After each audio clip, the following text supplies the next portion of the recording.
Hey guys, I decided I'm going to do a video today on my enclosures, and the first one I'm going to show you is my corn snake enclosure. This is Nardwell's home, and it's completely bioactive, which means it is self-sustaining, self-cleaning. I have like little bugs that clean up after Nardwell, like they'll eat his shed, his poop, his you name it. So, and they also control the mold in the tank as well. And I think he's hiding.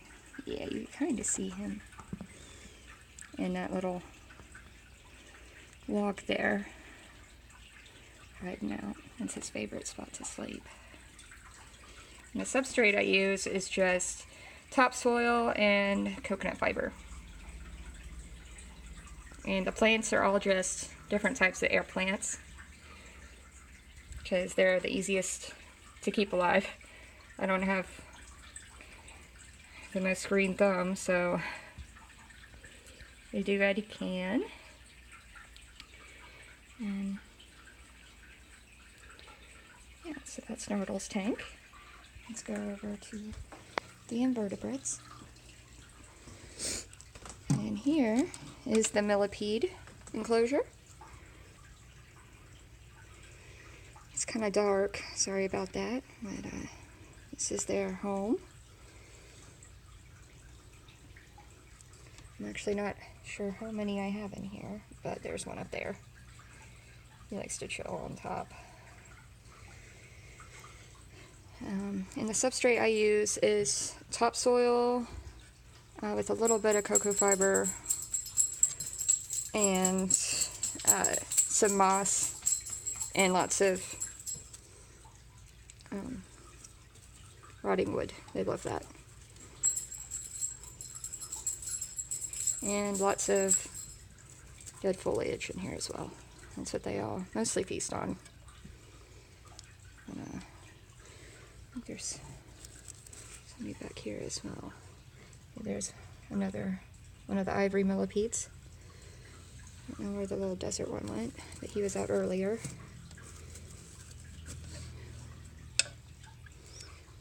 Alright, and that's their home. And you've already seen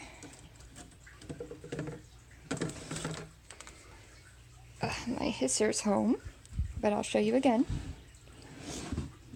Here it is. And they're there. Yeah. Sorry it's so dark, guys.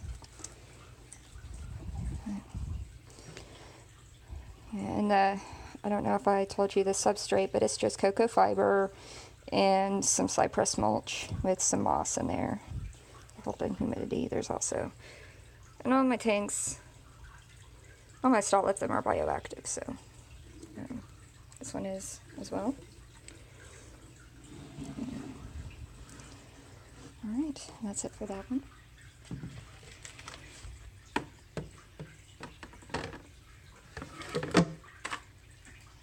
Okay. Alright, and here, there he is. You could kind of see him. I don't want to disturb him, so I'm not going to take the tank down, but that is Yoko. He is a blue death veining beetle. I got him for a friend, and I'm going to be sending him out once the weather gets a little bit cooler. And there's also a couple Morio beetles in here as well. I just keep him separate so I don't get them mixed up. But yeah, it's Yoko. He's a sweetheart. And I just use sand and cocoa fiber in here as the substrate. They really like that. And I've shown you this one before as well. This one is my domino roach enclosure. And you won't see them out because they stay underneath the substrate. It's just cocoa fiber and dead foliage as well. And this one is my 3 dubia roaches. They were feeders that became pets because I somehow got attached to them. And no, they're my pets. There's 2 males and a female.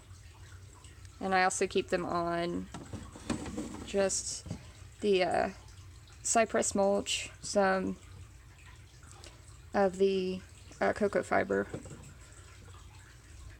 as well. They all pretty much stay on the same substrate.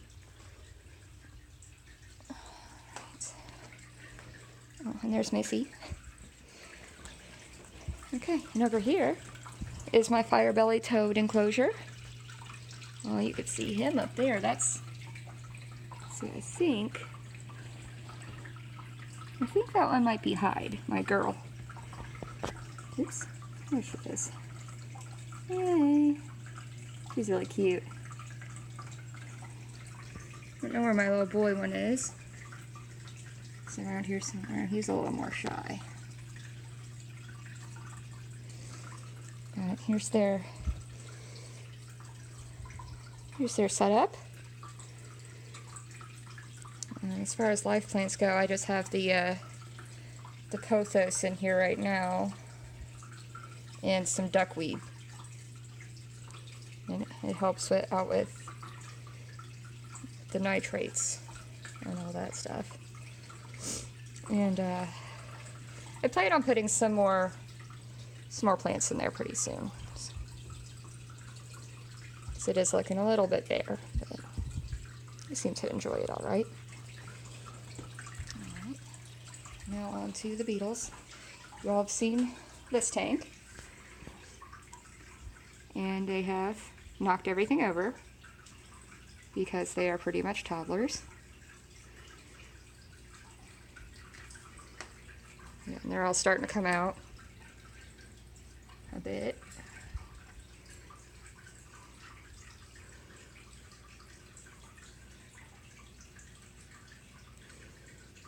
They are forever hungry, especially the ironclads. Yeah, that's theirs.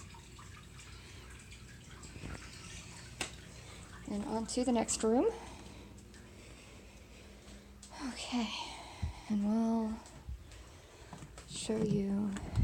And in here is my vinegaroon, and his name is Boris Karloff. Oops. Ugh.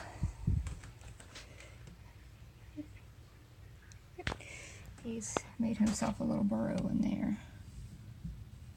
So you can't really see him right now. But he comes out. He'll come out in a few hours and walk around. He's actually pretty active at night. But as far as substrate goes, I just use coconut fiber, some peat, maybe a little bit of peat moss, and some more moss over here to keep it nice and humid. They do like their enclosures humid. Go ahead and put that up. Right, and over here we have Lon Chaney, the wolf spider, and she is also hiding. She burrows back there in her little, can't really see it, but she's got a little webbed burrow back there that she stays in most of the day. She comes out pretty late at night. I don't see her too often. I keep her on coconut fiber as well with some foliage and a little air plant in there. And I'll spray it down a couple times a week for her. And in here is our Aphonopelma simani, or our striped knee tarantula. And she has made a burrow down in there, and we can't see her, but this is her house. And hopefully she is about to molt. I think that's what she is buried herself for, because it's been a couple of weeks since we've seen her.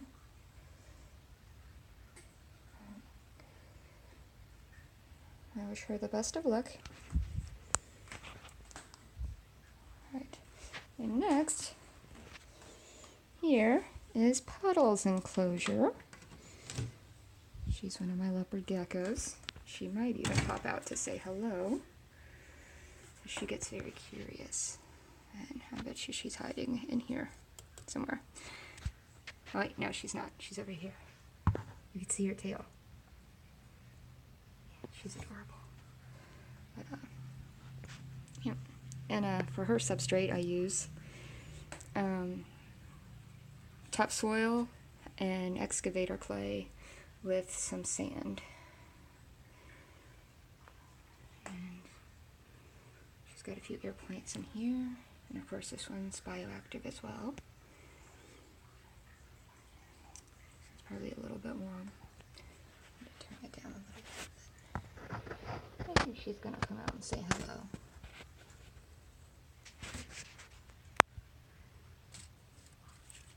Baby. Maybe. She hasn't decided yet. But her enclosure is probably one of my favorites. I really love how this one looks.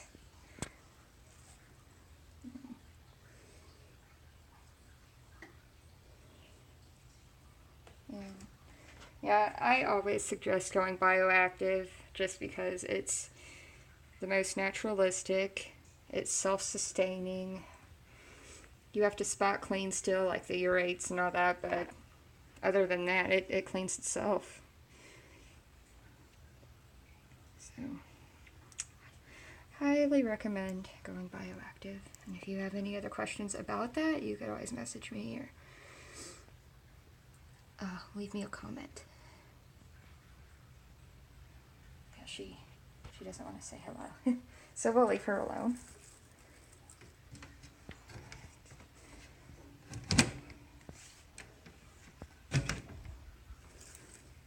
Oops. Poor little plant. Alright, and here is Rory's tank. There he is. Can you see him? He's kind of covered up down there. He likes to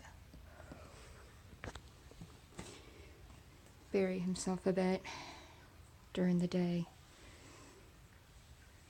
He'll come out and bask for a little bit, but usually he's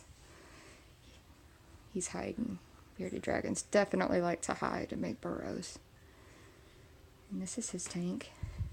And as substrate goes, I use topsoil with sand, a sand mixture. You can kind of see the sand kind of didn't mix very well, but that's what I use. And as far as plants go, I have a little snake plant, a jade plant, and a spider plant. And they're all non-toxic, so he can eat them if he likes, which he probably will. I was actually expecting it to be destroyed already, but I guess in a few more days it will probably be destroyed. But yeah, that's his enclosure. Alright, and we've all seen Ossie's enclosure as well.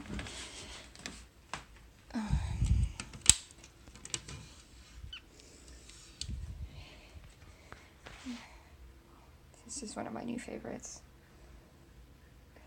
It's just so pretty. But, yeah, there's the sleepy baby right there. Oh, so precious. But,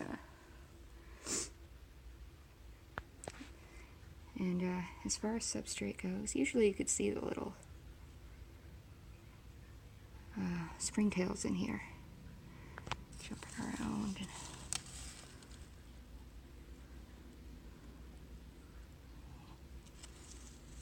Yeah, you could kind of see some down there.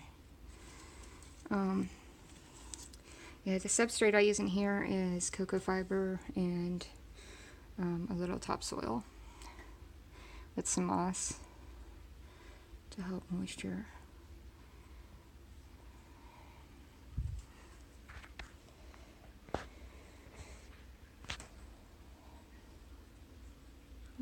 So that's his. Alright, okie dokie. Now, I'll go in here, the last room. Alright, here's Moxie's enclosure. Ooh, sorry, there's a glare. There she is. You can see her right back there. That's her favorite spot to hide. And this is hers.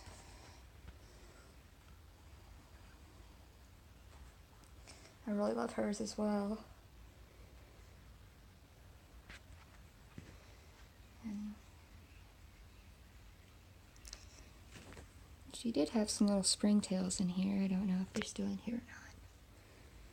She has her little air plants, and yeah, she likes her little home. She's always walking around. They do like to walk around a lot, so I always recommend bigger enclosures for leopard geckos, like 40 gallons. You could do 20 gallons, but I honestly think that's just a little small, because like these guys utilize every inch of space of these 40 gallons. So, and there's nothing wrong with the 20 gallon, but I just like more space for these guys. Alright, let's look over here at Noodle's enclosure. There he is. Noodle. He's a lazy bum. Yeah. There's his. And in his, I just use topsoil. And he has the same plants in his.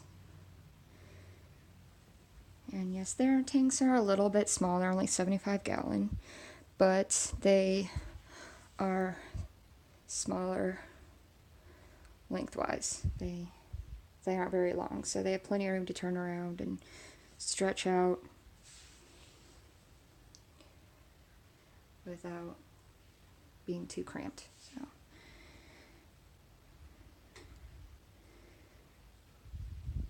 So there's that one. And here is Nugget's tank, my ball python. And I don't know where he's at right now. He's probably behind his water dish. But here's his. Yeah, his still has the fake plants, but I hope to change that one day, but that just works for now. And for his substrate, I use coconut fiber and cypress mulch. And I do want to eventually change that to just like the Repta chip, the coconut husk, very soon. So, but his is also bioactive. It's got isopods and springtails. And the humidity's kind of low, so I need to fix that a bit. Yeah, that's his.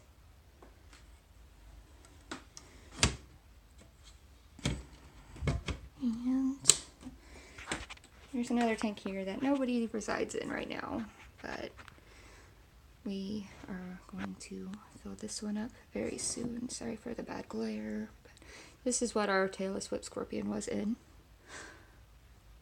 So, and I almost forgot to show you guys Stitch and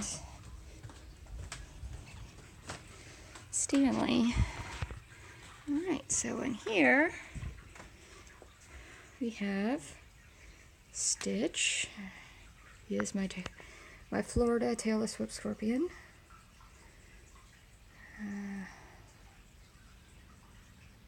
Sorry, it's kind of hard to see, but he's down in there. I kind of see him. Yeah, there he is. Likes to hide. He's got a little isopod friend in there. His name is Phil. And here is Stanley. He's our little ghost mantis. You could see him right there. Hey, Stanley. Yeah. This is his. He's just got some cocoa fiber and this little fake plant here, courtesy of Bugs in Cyberspace. You guys definitely need to check them out for all of your invert needs. They are fantastic. Alright. And I believe that is it. So yeah, if you guys have any other questions,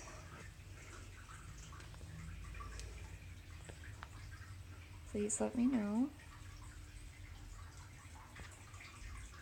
And I will definitely get back to you on them. Alright.